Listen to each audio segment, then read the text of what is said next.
భరించలేని జీవితానికి పరిష్కారం మరణం కావచ్చు, కానీ లక్ష్యం కాదు, కాకూడదు.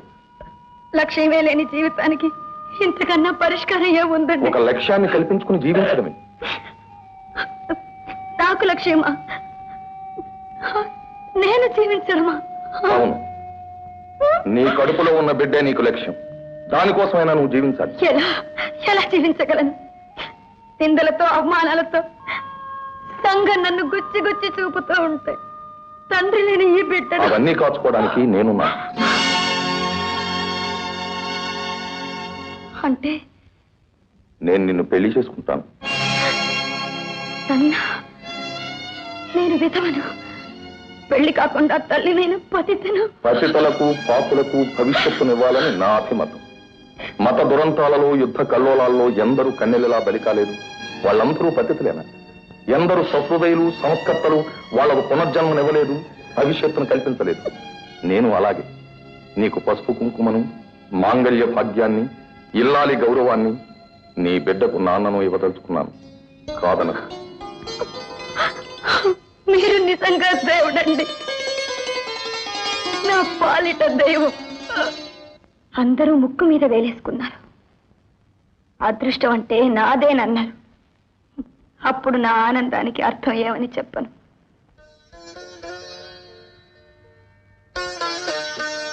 ఇప్పుడు నేను నీకు ఒక కఠోరమైన నిజాన్ని చెప్పబోతున్నాను.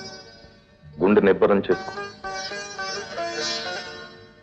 ఈనాటి నుంచి మనం లౌకికంగా ఆలుమగలమయ్యాం, కానీ శారీరకంగా మనకు అలాంటి సంబంధం ఉండడానికి వీల్లేదు. కారణం? లోపం నీది కదా, నాదే లోపం. నేను నిన్ను భర్తగా భరించగలను, కానీ మగడుగా, మగవాడిగా నాకు అర్హత లేదు. నేను నిన్ను వంచాను, నీకు అన్యాయం చేశాను. అది నా స్వార్థం. నాకు కావలసింది నీ అందం కాదు, నీ శరీరము కాదు, నీ ప్రేమ కాదు. 10 మందిలో నేను మగవాడిని అనిపించుకోవాలి. నాకు ఓ భార్య ఉందని, బిడ్డ పుట్టాడని నలుగురిని నమ్మించాలి. నవ్వులు పాలు కాకుండా నా పరువు నేను కాపాడుకోవాలి. అందుకే నిన్ను పెళ్లి చేసుకున్నాను. ఆనాడు నన్ను దేవుడు అన్నావు, ఇప్పుడు రాక్షసుడన్నా సరే. జరిగిపోయింది. ఈ ఇల్లు, ఐశ్వర్యం అంతా నీదే. నువ్వు ఈనాటి నుంచి మహారాణి. ఈ హోదా నువ్వు ఎలా కాపాడుకుంటావు? ఐశ్వర్యం, హోదా ఎందుకు? ఏం చేసుకోను? నీ బిడ్డ కోసం ఆలోచించు. లోకం దృష్టికి మాత్రం నా భార్యగా జీవించు. లోకానికి కనపడి నీ జీవితం ఎలా ఉన్నా నాకు అభ్యంతరం లేదు.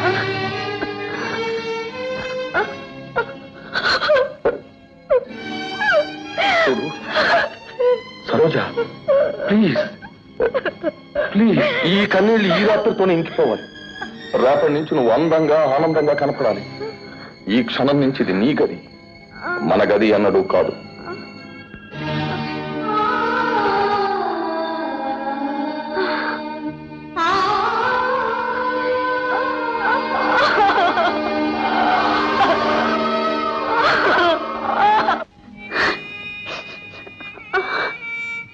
ఆయన నాకు అన్ని ఇచ్చారు, అన్నిటినీ మించిన స్వాతంత్రం ఇచ్చారు.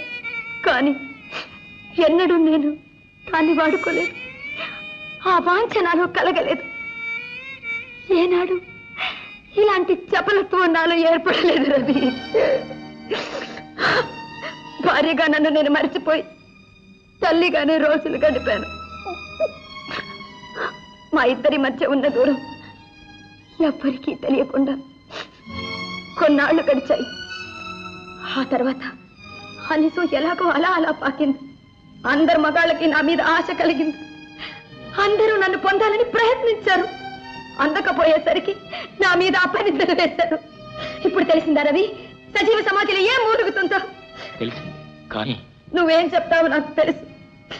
నా మీద జాలి పడతావు, సానుభూతి చూపిస్తావు. అక్కర్లేదు. ఇప్పుడు నీ నుంచి నేను ఏది కోరటం లేదు. క్షణికమైన చాపల్యంతో నీ ఎదుట ఇప్పుడు నేను సిగ్గుపడుతున్నాను రవి. ఇక నీ మొహం నేను చూడలేను. ఇక్కడి నుంచి వెళ్ళిపో. రవి ఇక్కడి నుంచి వెళ్ళిపో ప్లీజ్ ప్లీజ్ ఇక్కడి నుంచి వెళ్ళిపో.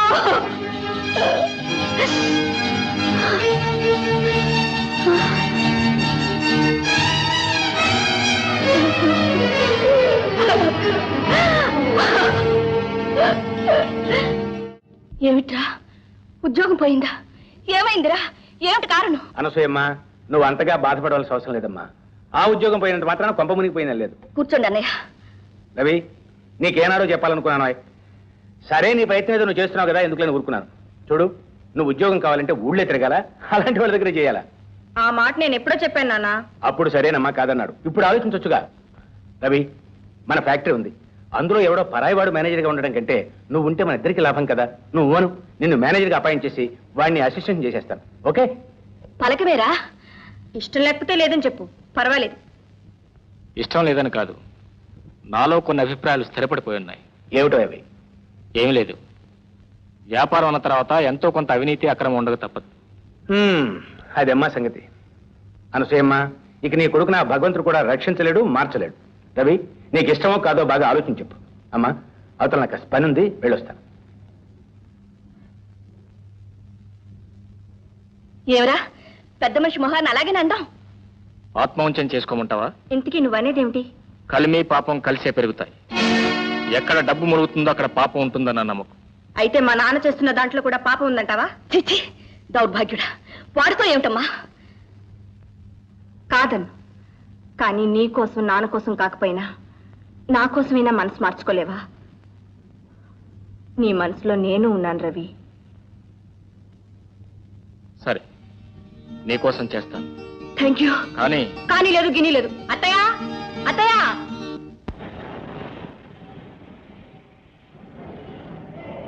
మామూలు సీజన్లో రోజుకు 50 వ్యాన్లు, వేసవి కాలంలో రోజుకు 100 వ్యాన్లు సరుకు అమ్మకానికి వెళ్తుంది. రండి లోపల చూద్దరు కానీ.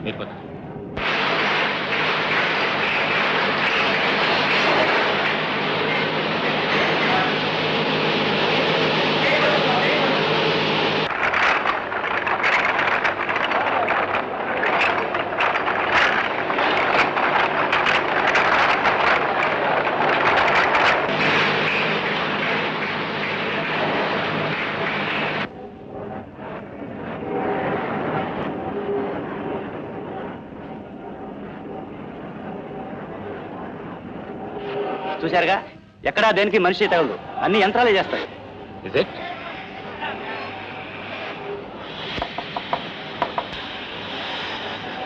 అంత రెడీయా? Ready sir. Come in please.